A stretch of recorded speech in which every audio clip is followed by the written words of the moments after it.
Hello everyone, today our topic is leadership. क्या होता है एक ऑर्गेनाइजेशन में जो एम्प्लॉय होता है वो अपने कैपेसिटी का 60% यूटिलाइज करता है। मतलब एक एम्प्लॉय की जितनी भी कैपेसिटी होती है, वर्किंग कैपेसिटी, उसका वो क्या करता है, 60% यूटिलाइज करता है।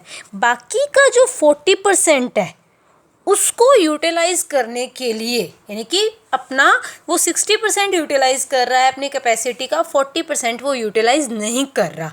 अगर वो इस 40% को भी यूज़ करे तो ऑर्गेनाइजेशन का ऑब्जेक्टिव कितनी जल्दी, कितने अच्छे से अचीव हो जाएगा। तो एक ऑर्गेनाइजेशन में एम्प्लॉयज़ की इस 40% कैपेसिटी को यूटिलाइज करने के लिए, ताकि ऑर्गेनाइजेशन का ऑब्जेक्टिव अचीव हो, उसको इन्फ्लुएंस करना पड़ता है। उसको क्या करना पड़ता है, इन्फ्लुएंस करना पड़ता है। और वो इन्फ्लुएंस हम कैसे करते हैं, उसको लीडरशिप की हेल्प से। तो लीडरशिप क्या होता है, it is an influencing process, या फिर it refers to influence others in such a manner, इस तरह से उसे इन्फ्लुएंस किया जाता है काम करने के लिए जैसा लीडर चाहता है। What the leader wants them to do, कि एक लीडर क्या करता है, अपने एम्प्लॉयज़ को इस तरह से इन्फ्लुएंस करता है कि एम्प्लॉयज़ काम करने लग जाते हैं जैसा लीडर चाहता है। कि एक जो मैनेजर होता है उसमें क्या होनी चाहिए, लीडरशिप क्वालिटी होनी चाहिए। अगर एक मैनेजर में लीडरशिप क्वालिटी नहीं है तो वो एक अच्छा मैनेजर नहीं बन सकता। अब क्या होता है, जैसे आप लोगों का फ्रेंड सर्कल होता है, आप लोगों का ग्रुप होता है, एक ग्रुप बन जाता है। उसमें क्या होता है, एक पर्सन बहुत इम्पोर्टेंट होता है, ठीक है। आप क्या करते हो, उसकी बात सुनते हो, यानी कि ग्रुप का एक लीडर होता है। बाकी जो ग्रुप्स के मेंबर्स होते हैं वो क्या करते हैं, अपने लीडर की बात सुनते हैं, यानी कि उसके अंदर ऐसी कैपेसिटी है, इतनी कैपेबिलिटी है कि वो दूसरों को, ग्रुप्स के मेंबर को इस तरह से इन्फ्लुएंस कर रहा है कि जो ग्रुप के मेंबर्स हैं वैसा ही करने लग जाते हैं जैसा लीडर चाहता है।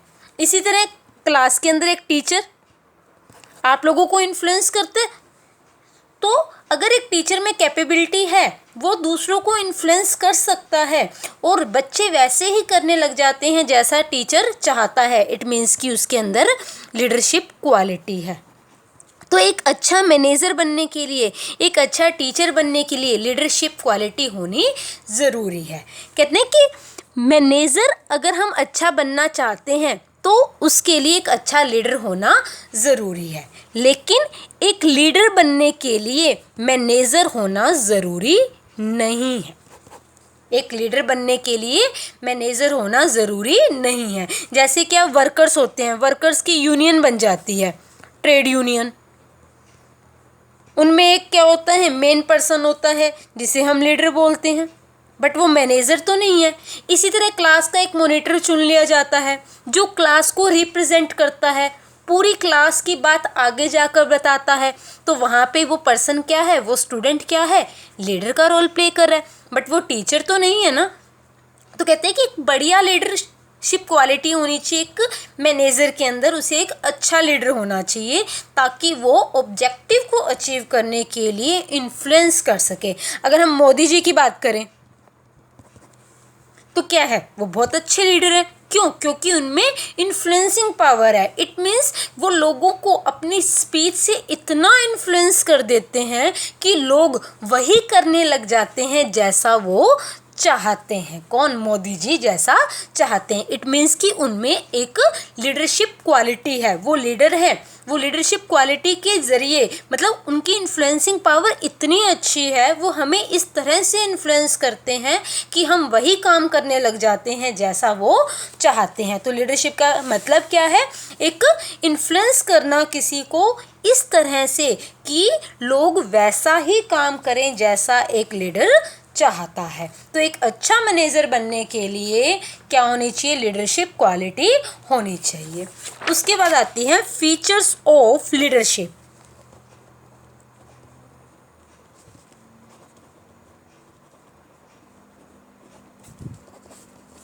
जिसमें फर्स्ट पॉइंट आता है इन्फ्लुएंसिंग प्रोसेस।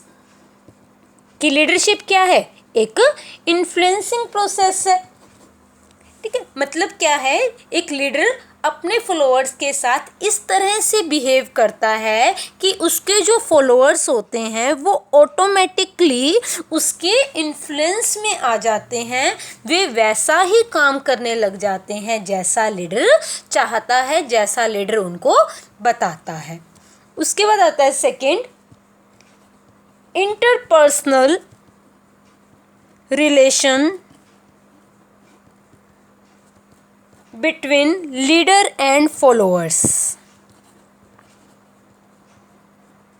कहते हैं कि एक पर्सन लीडर तभी बन पाएगा जब उसके फॉलोअर्स हों, यानी कि उसको कोई फॉलो करने वाला हो। अगर उसकी कोई सुनने वाला ही नहीं है, कोई उसको फॉलो करने वाला ही नहीं है, तो क्या एक पर्सन लीडर बन सकता है? नहीं, यानी कि उस लीडर की कोई एग्जिस्टेंस ही नहीं रह जाएगी विदाउट फॉलोअर्स। तो फॉलोअर्स होने ज़रूरी हैं किसके लिए? एक लीडर के लिए, लीडरशिप के लिए। उसके बाद आता है हमारा third point, achieves common goal.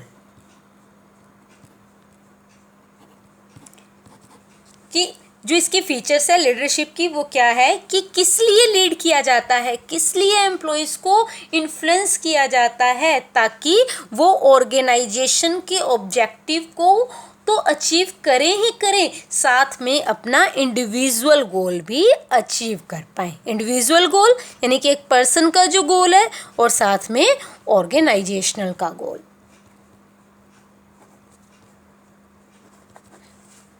उसके बाद आता है फोर्थ, कॉन्टिन्यूस प्रोसेस।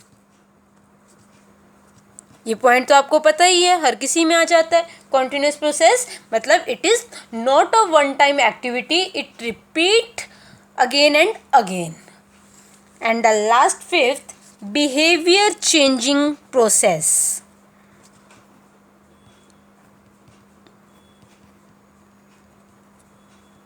कि लीडरशिप क्या होता है? उसके पास एक ऐसी पावर होती है जो लोगों मतलब उसके फॉलोअर्स, उनके बिहेवियर को ही चेंज कर देता है।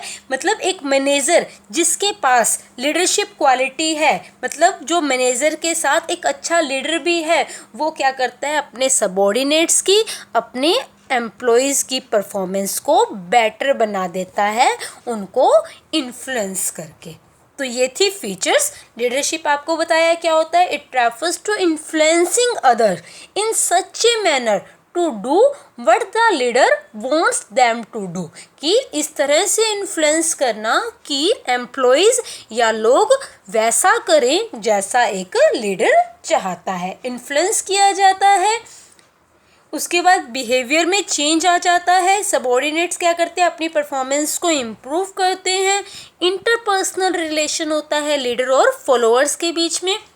मतलब लीडरशिप की कोई भी एग्जिस्टेंस नहीं होती, एक लीडर एग्जिस्ट नहीं कर सकता इन केस अगर उसके फॉलोअर्स नहीं है, मतलब उसको कोई फॉलो करने वाला नहीं है। और लीडरशिप किस लिए होता है, किस लिए इन्फ्लुएंस किया जाता है? ताकि एम्प्लॉयज़ सिर्फ ऑर्गेनाइजेशन के गोल को ही नहीं बल्कि अपने पर्सनल गोल, इंडिविजुअल गोल को भी अचीव कर पाए। और जो लीडरशिप होता है वो क्या है? एक कॉन्टिन्यूस एक्टिविटी है, मतलब वन टाइम एक्टिविटी नहीं है, बार बार रिपीट होती रहती है। उसके बाद आता है हमारा leadership style.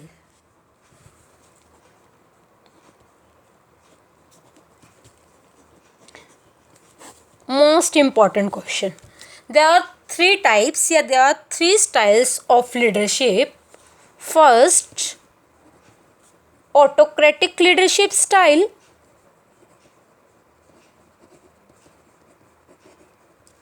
Second, democratic leadership style. Third, laissez-faire leadership style. One by one इसको हम डिटेल में करेंगे।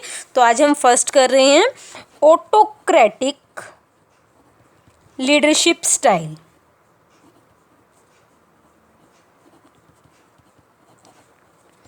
ऑटोक्रेटिक, अब ये देखो, अगर हम नॉर्मल एग्जांपल लेके चलें, क्लास में एक टीचर है, क्लास में टीचर ने आपको अनाउंस किया कि कल आपका 5 चैप्टर्स के टेस्ट होगा, यानी कि चैप्टर नंबर 1 to 5 आपके 5 चैप्टर्स का कल टेस्ट है।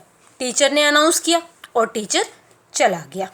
मतलब टीचर ने यहाँ पर बच्चों से पूछा ही नहीं कि आप कितने चैप्टर्स का टेस्ट दे सकते हो, टेस्ट लें या ना लें, नहीं, टीचर ने डायरेक्टली अनाउंस कर दिया कि कल आप लोगों का टेस्ट है।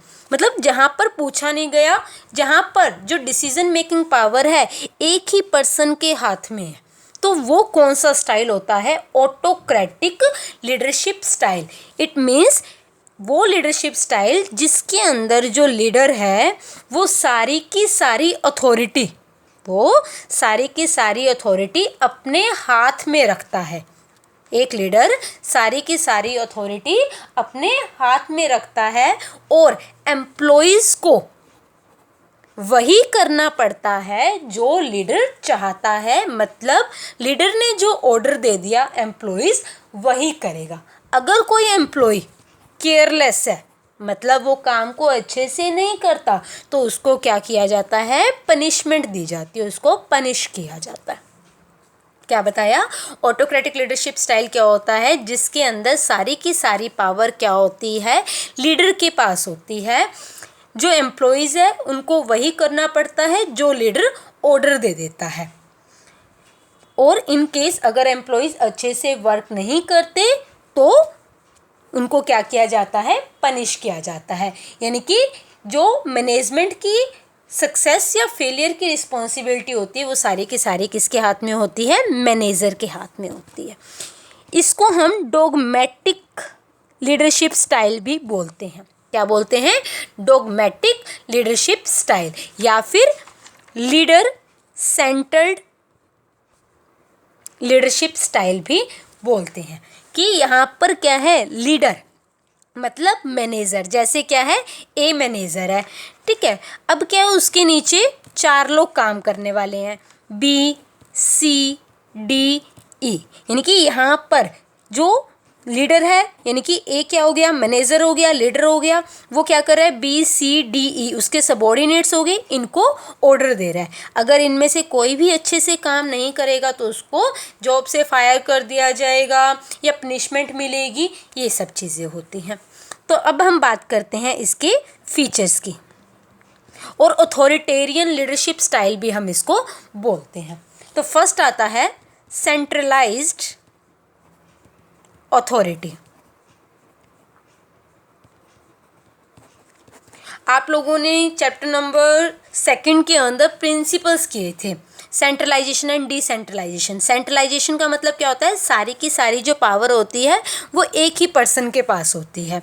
और डिसेंट्रलाइजेशन क्या होता है? सारी की सारी पावर्स डिस्ट्रीब्यूट कर दी जाती है। 5th यूनिट में भी हमने इसके बारे में पढ़ा था।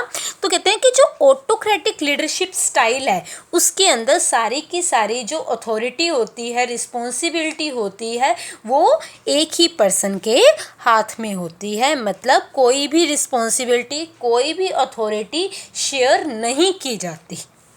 सेकंड आता है सिंगल मैन डिसीजन, कि सारे के सारे डिसीजन भी कौन लेता है? एक ही पर्सन लेता है। अब जैसे हम यहाँ पे ऑटोक्रेटिक की बात कर रहे हैं, ए क्या है? मैनेजर है, वही सारे डिसीजन ले रहा है, क्या करना है, कब करना है, सब कुछ वही डिसाइड करेगा। वो सिर्फ ऑर्डर देगा बी को, सी को, डी को और ई को। उसके बाद आता है third wrong belief regarding employees. कहते हैं जो ऑटोक्रेटिक लीडर होता है ना, उसको क्या होता है? अपने एम्प्लॉइज़ पे ट्रस्ट नहीं होता, उसको एम्प्लॉइज़ पे विश्वास नहीं होता। उसकी थिंकिंग ये होती है कि एम्प्लॉय वर्क नहीं करते अगर उनको लव से मोटिवेट किया जाए, मतलब वो प्यार से मानने वाले नहीं है। मतलब एम्प्लॉयज़ में इतनी कैपेबिलिटी नहीं है कि वो लोग डिसीजन ले सकें। कि अगर एक ऑटोक्रेटिक टीचर है, वो सीधा अनाउंस कर रहा है आपके 5 चैप्टर्स का टेस्ट है, आपके 10 चैप्टर्स का टेस्ट है, इट मीन्स कि उसको ये लगता है कि स्टूडेंट्स से सजेशन लेना बेकार है। स्टूडेंट्स में इतनी कैपेबिलिटी नहीं है कि वो लोग डिसाइड कर सकें। जो छोटी क्लासेस होती है वहाँ पर ऑटोक्रेटिक चलता है, क्योंकि वहाँ पर बच्चों में इतना मेंटल लेवल नहीं होता कि वो लोग डिसीजन ले सकें। तो यहाँ पर क्या है, एम्प्लॉयज़ को विश्वास नहीं होता, मैनेजर को अपने एम्प्लॉयज़ पर विश्वास नहीं होता कि वो लोग अच्छे से डिसीजन ले पाएंगे, इसलिए मैनेजर या फिर जो लीडर है वही अकेला डिसीजन लेता है। उसके बाद है ओनली डाउनवर्ड कम्युनिकेशन,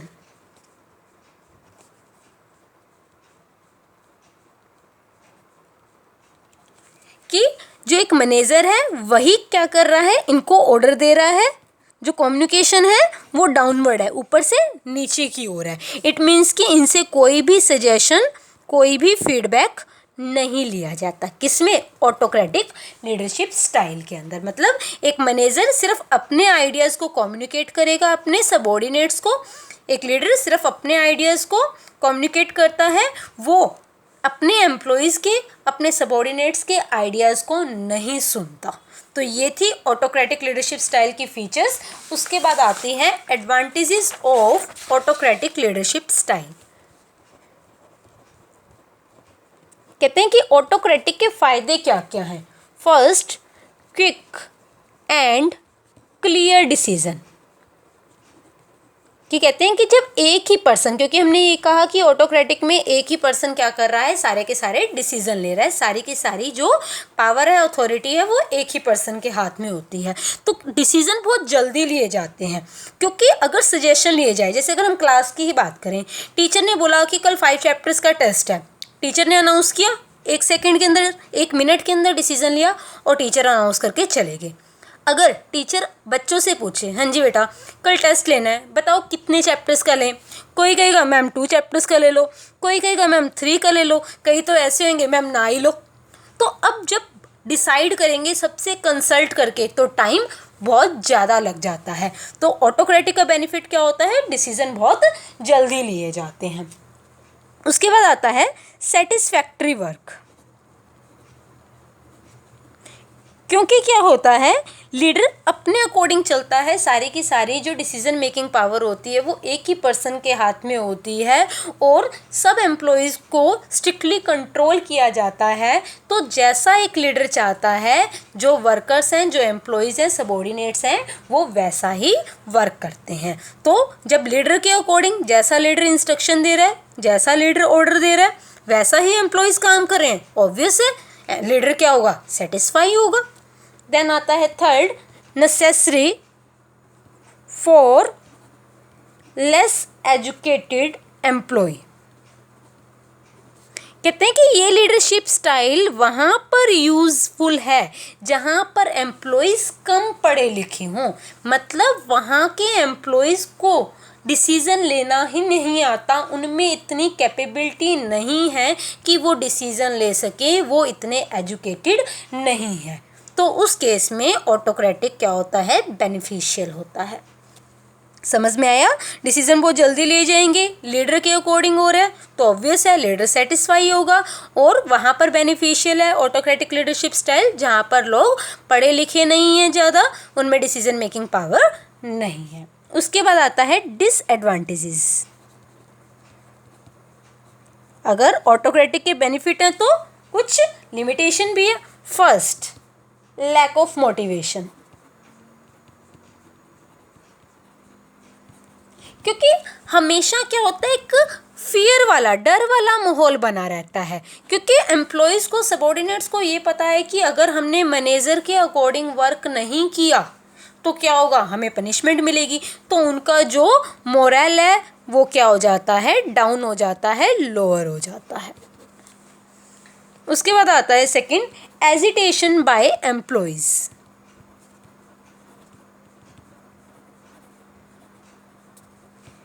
एम्प्लॉयज़ को ये लगने लग जाता है कि हम तो एक मशीन है, कि जैसा हमारे मैनेजर ने बोल दिया हमें वैसा करना है, हमारी कोई फीलिंग्स को नहीं देखा जाएगा।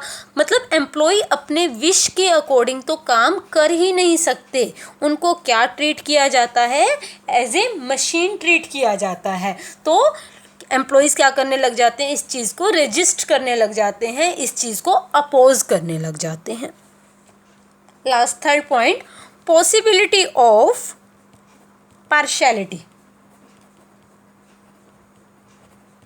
कहते हैं कि ऑटोक्रेटिक लीडरशिप स्टाइल में क्योंकि लीडर की चल रही है, लीडर ही डिसीजन ले रहा है। जैसे अभी हमने बात की, एल मैनेजर है, लीडर है, उसके नीचे 4 लोग काम कर रहे हैं, A B C D, ठीक है। तो क्योंकि चलनी इसकी है, ऑर्डर ये दे रहा है, अब 200 यूनिट्स बनाने हैं। अब देखा जाए तो सबको 50-50 होते हैं। अब क्या हुआ, डी जो है, जो लीडर है, मैनेजर है, उसका क्या है, रिलेटिव है। तो इसने क्या किया, ए को 60 दे दिए, बी को भी 60 दे दिए, सी को भी 60 दे दिए, और इसको कितने दे दिए, 20 दे दिए। तो यहाँ पे क्या हुआ, पार्शियलिटी होगी, क्योंकि इनसे सजेशन तो लिए ही नहीं जा रहे ऑटोक्रेटिक में, इनसे फीडबैक तो लिया ही नहीं जा रहा, इनको क्या एज ए मशीन ट्रीट किया जा रहा है। तो पार्शियलिटी के चांसेस भी होते हैं। तो ये भी एक इसकी डिसएडवांटेज है। उसके बाद बात आती है सुटेबिलिटी की। कहते हैं कि कहाँ पर ऑटोक्रेटिक लीडरशिप स्टाइल यूजफुल है, जहाँ पर लीडर नॉलेजेबल हो, मतलब लीडर के पास बहुत ज़्यादा नॉलेज है, वहाँ पर ऑटोक्रेटिक यूजफुल है। या फिर जो टाइम बहुत कम है डिसीज़न लेने के लिए, इतना टाइम ही नहीं है कि हम अपने एम्प्लॉय से, अपने सबॉर्डिनेट से सजेशन ले। थर्ड, जहाँ पर एम्प्लॉयज़ अनएजुकेटेड है, जहाँ पर एम्प्लॉयज़ या सबॉर्डिनेट्स क्या हैं, अनएजुकेटेड हैं, इट मीन्स कि उनके पास डिसीजन मेकिंग पावर ही नहीं है, वो डिसीजन ले ही नहीं सकते। एंड द लास्ट, जहाँ पे सबॉर्डिनेट्स अनएक्सपीरियंस्ड है, वहाँ भी ऑटोक्रेटिक यूज़फुल है। तो ये था आज का हमारा टॉपिक, जिसमें हमने लीडरशिप का मीनिंग किया, फीचर्स की, और ऑटोक्रेटिक लीडरशिप स्टाइल के बारे में पढ़ा। लीडरशिप क्या होता है, कि इन्फ्लुएंसिंग प्रोसेस, मतलब इस तरह से इन्फ्लुएंस किया जाता है कि लोग वही करने लग जाते हैं जैसा एक लीडर चाहता है। फिर हमने इसकी फीचर्स की कि क्या है, एक इन्फ्लुएंसिंग प्रोसेस है, बिहेवियर चेंजिंग प्रोसेस है, कॉमन गोल को अचीव करने के लिए फॉलो किया जाता है। लीडर तब तक लीडर नहीं बन सकता जब तक उसके फॉलोअर्स नहीं है, और एक कॉन्टिन्यूस प्रोसेस है। देन हमने ऑटोक्रेटिक लीडरशिप के बारे में पढ़ा। ऑटोक्रेटिक लीडरशिप स्टाइल क्या होता है, जिसको हम डॉगमेटिक भी बोलते हैं और लीडर सेंटर्ड स्टाइल भी बोलते हैं, जिसमें लीडर के पास सारी की सारी अथॉरिटी होती है, वो अकेला ही सारे डिसीजन लेता है, क्योंकि उसको अपने एम्प्लॉयज़ पे ट्रस्ट नहीं होता। तब लिया जाता है जब लीडर क्या हो, बहुत ज़्यादा नॉलेजेबल हो, एम्प्लॉयज़ क्या हैं, अनएजुकेटेड है, अनएक्सपीरियंस्ड है, और हमारे पास इतना टाइम नहीं है कि हम अपने एम्प्लॉय से सजेशंस ले सकें। नेक्स्ट वीडियो में डेमोक्रेटिक लीडरशिप स्टाइल के बारे में हम पढ़ेंगे। Thank you, have a nice day.